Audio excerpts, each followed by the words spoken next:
കലശലായ കാലുവേദന കാരണം ഇന്ന് ഒരു അവധിയെടുക്കാൻ തീരുമാനിച്ചു. റിയാദിലെ ബത്തയിലാണ് ആശുപത്രി. ആശുപത്രിയുടെ തന്നെ വാഹനത്തിലാണ് കൊണ്ടുപോകുന്നതും വരുന്നതും. സിക്ക് ലീവ് കിട്ടിയാലേ ഇന്നത്തെ സാലറി കിട്ടുകയുള്ളൂ. സിക്ക് കിട്ടിയില്ലെങ്കിൽ കനത്ത അടിയായി പോകും. ഫേക്ക് ലീവുകൾ എടുക്കുന്നവർ ഒരുപാട് കൂടി വരുന്നത് കൊണ്ടാവാം ജെനുവിൻ കാര്യങ്ങൾക്ക് പോലും സിക്ക് ലീവ് തരാൻ ഡോക്ടർമാർക്ക് വലിയ മടിയാണ്. ഞങ്ങൾ 3 പേരാണ് ഇന്ന് ആശുപത്രിയിൽ പോകുന്നത്. സിക്ക് ലീവ് കിട്ടണമെങ്കിൽ നമ്മൾ നല്ലൊരു നടനുമായിരിക്കണം. കയ്യിൽ നിന്നിടാനും സ്പോട്ടിൽ റിപ്ലൈ കൊടുക്കാനും അറിയണം. ഓവറാകാൻ പാടില്ല.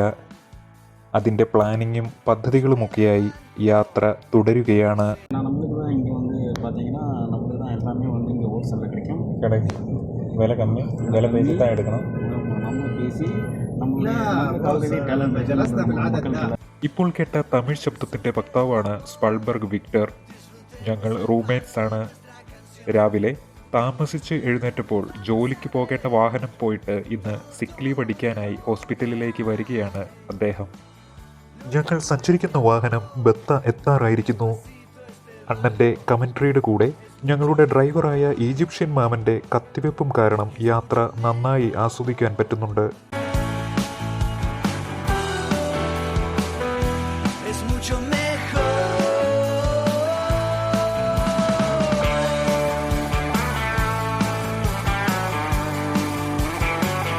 അങ്ങനെ ഞങ്ങൾ ബത്തയുടെ ഉൾതെരുവുകളിലേക്ക് കടന്നിരിക്കുകയാണ്. റോഡിൻ്റെ സൂചി കുത്താനിടമുള്ള സ്ഥലങ്ങളിലെല്ലാം വാഹനങ്ങൾ പാർക്ക് ചെയ്തിരിക്കുന്നു. വളരെ പഴക്കം ചെന്ന ഒരു സ്ഥലമാണ് ബത്ത. ആടുജീവിതം നയിച്ച് ദുരിതക്കയത്തിൽ ആണ്ടുപോയ നമ്മുടെ നജീബിന് പ്രതീക്ഷയുടെ പുൽനാമ്പ് കാണിച്ചു കൊടുത്ത ബത്ത. അദ്ദേഹം മരുഭൂമിയിൽ നിന്നും രക്ഷപ്പെട്ടു വന്ന് കയറിയത് ഈ ബത്തയിലേക്കാണ്. സൗദിയുടെ സ്വന്തം ബത്തഹ എന്ന ബത്തയിലേക്ക്.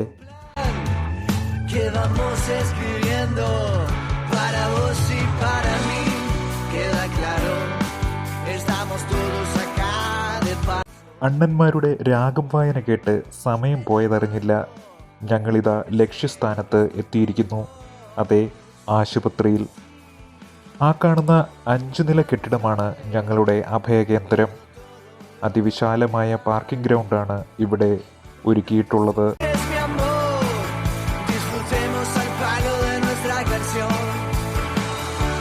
അങ്ങനെ സിക്ക് ലീവ് കിട്ടണേ എന്നും പ്രാർത്ഥിച്ച് ആശുപത്രിയിലേക്ക് കയറുകയാണ്.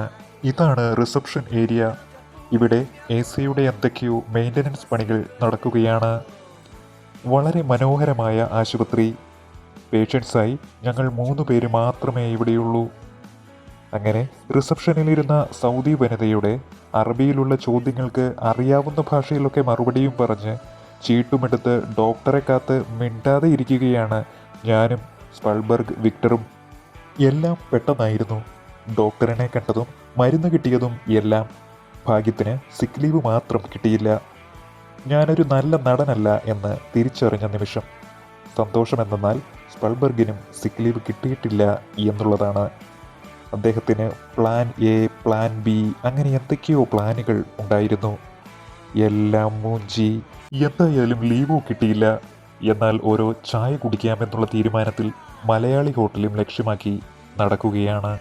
ബത്ത മാർക്കറ്റിൻ്റെ ഉൾവഴികളിലൂടെയാണ് ഇപ്പോൾ നടന്നുകൊണ്ടിരിക്കുന്നത്. സ്പൾബർഗാണ് മുന്നിൽ നടന്ന് വഴി തെളിക്കുന്നത്. അദ്ദേഹത്തിൻ്റെ നടപ്പ് കണ്ടാൽ വർഷങ്ങളായി ഇവിടെയായിരുന്നു ജോലി എന്ന് തോന്നിപ്പോകും. പക്ഷേ ആദ്യമായി വരികയാണ്. അങ്ങനെ ഹോട്ടൽ കണ്ടെത്തിയിരിക്കുന്നു. ഹോട്ടലിൽ നിന്നും ചായയും സമോസയും കഴിച്ചു. ചുരുക്കി പറഞ്ഞാൽ ചായയും സമോസയും കഴിക്കാനായി റൂമിൽ നിന്നും കിലോമീറ്ററുകൾ താണ്ടി ബത്തയിൽ വന്നിരിക്കുന്നു. തിരിച്ചു വന്നപ്പോൾ വാഹനം തിരിച്ചു പോകാനായി റെഡിയായിരിക്കുന്നു. ഉടനെ വണ്ടിയിലേക്ക് ചാടിക്കയറി ഇരിപ്പുറപ്പിച്ചു. ഇന്നത്തെ വരവ് എന്തായാലും മൂഞ്ചി. സിക്കും കിട്ടിയില്ല, ഇന്നത്തെ സാലറിയും പോയി. പിന്നെ ചായയും സമോസയും മാത്രം മിച്ചം. യാത്ര ആരംഭിച്ചിരിക്കുന്നു. വളരെ ഇടുങ്ങിയ വഴിയാണ്. വഴി ഇടുങ്ങിയതാണെങ്കിലും ഹൈവേയിലും കൂടുതൽ വാഹനങ്ങൾ വരുന്ന വഴിയും. റോഡിൻ്റെ 2 സൈഡിലും അനേകം വാഹനങ്ങൾ പാർക്ക് ചെയ്തിരിക്കുന്നു. വളരെ പഴക്കം ചെന്ന കെട്ടിടങ്ങളാണ്. അനേകം അപ്പോൾസറി ലെതർ വർക്ക് കടകൾ.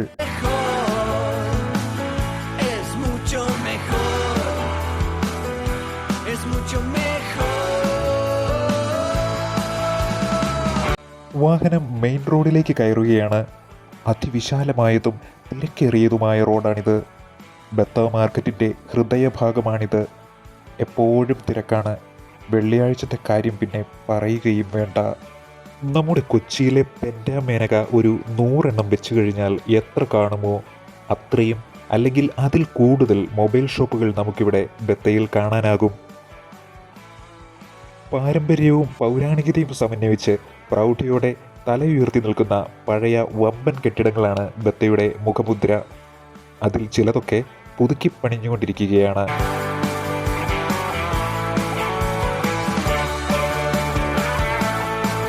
മലയാളി മാർക്കറ്റ്, ബംഗാളി മാർക്കറ്റ്, ഫിലിപ്പീനി മാർക്കറ്റ്, ഏഷ്യൻ മാർക്കറ്റ് എന്നു തുടങ്ങി എല്ലാ സാധനങ്ങളും ഏത് ക്വാളിറ്റിയിലും കിട്ടുന്ന റിയാദിൻ്റെ മാത്രം സ്വകാര്യ അഹങ്കാരമാണ് ഈ ബത്ത.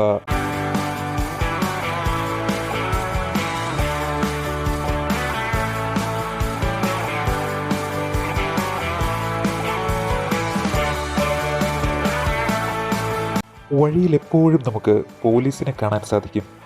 ലോക്കൽസുകൾ ധാരാളമായി കൂടുന്ന സ്ഥലമായതിനാൽ ബത്ത പോക്കറ്റടിക്കാരുടെ താവളം കൂടിയാണ്. സൂര്യഭഗവാൻ കത്തി ജ്വലിച്ചു നിൽക്കുകയാണ്.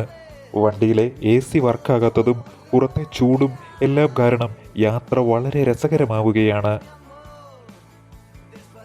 യാത്രാമധ്യേ ഇങ്ങനെയൊരു കെട്ടിടം കണ്ടു. ഹാരപ്പ മോഹൻജൊദാരോ സംസ്കാരത്തിൻ്റെ തിരുശേഷിപ്പിനിരയായ കെട്ടിടമാണോ ഇത് എന്ന് ഞാൻ ഒരു നിമിഷം ചിന്തിച്ചു. അത്രയ്ക്കുണ്ട് ഭംഗി. സിഗ്നലിൽ നിന്നും വീണ്ടും യാത്ര തുടരുകയാണ്. ഈജിപ്ഷ്യൻ മാമൻ വണ്ടി 100-110 ചവിട്ടി വിടുകയാണ്.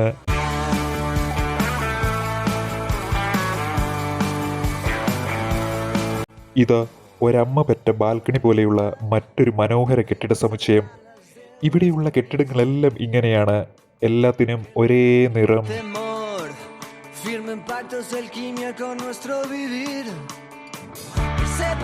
ഞങ്ങളുടെ വാഹനം ഇപ്പോൾ ഒരു ടണലിലേക്ക് പ്രവേശിച്ചിരിക്കുകയാണ്. അതിവിശാലമായ ഒരു 4 വരി പാത. ഉള്ളിൽ വാം ലൈറ്റുകളുടെ ദൃശ്യവിസ്മയം ഒരുക്കിയിരിക്കുന്നു. എൻ്റെ നാടായ കോട്ടയത്ത് ഇങ്ങനെയൊരു റോഡും ടണലും എന്നു വരും എന്ന് ഞാനൊന്ന് ചിന്തിച്ചു പോയി.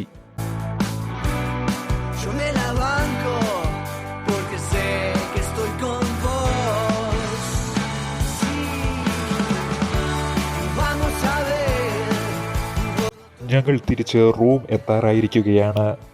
ഈ കാണുന്ന 4 നില കെട്ടിടമാണ് അക്കോമഡേഷൻ ബിൽഡിംഗ്. അങ്ങനെ വണ്ടിയിൽ നിന്നും ചാടിയിറങ്ങി ഈജിപ്ഷ്യൻ മാമനോടും യാത്ര പറഞ്ഞ് ഇനി റൂമിലേക്ക്. സ്പൾബർഗ് ഫുൾ എൻജോയ്മെൻറ്റിലാണ്. സിക്ക് ലീവ് ഒന്നും അദ്ദേഹത്തിനൊരു വിഷയമേ അല്ല. 3-ാം നിലയിലാണ് ഞങ്ങളുടെ റൂം. ലിഫ്റ്റിനായി കാത്തു നിൽക്കുന്നു. അപ്പോഴും സ്പൾബർഗിൻ്റെ കമൻ്ററി തുടർന്നുകൊണ്ടിരിക്കുകയാണ്. ലിഫ്റ്റ് എത്തിക്കഴിഞ്ഞിരിക്കുന്നു. റോമൻ സംസ്കാരവും മെസൊപ്പൊട്ടേമിയൻ വാസ്തുകലയും ഒന്നിച്ചു ചേർന്ന വിസ്മയം. അതാണ് ഞങ്ങളുടെ ഈ ലിഫ്റ്റ്. ഭാഗ്യം ലിഫ്റ്റ് വർക്കിങ്ങിലാണ്. സാധാരണ ഇങ്ങനെയൊരു കാഴ്ച പതിവില്ല. എന്തു പറ്റിയോ എന്തോ. ആദ്യ ഞെക്കിൽ തന്നെ ലിഫ്റ്റ് ഉയർന്നിരിക്കുന്നു. ചുറ്റും കണ്ണാടികളാണ്. എൻ്റെ തല, എൻ്റെ ഫുൾ ഫിഗർ, അതാണ് ലൈൻ. അങ്ങനെ റൂമിലെത്തിയിരിക്കുന്നു. കമൻ്ററിക്ക് വിട. ഇനിയൊരൽപ്പം വിശ്രമം.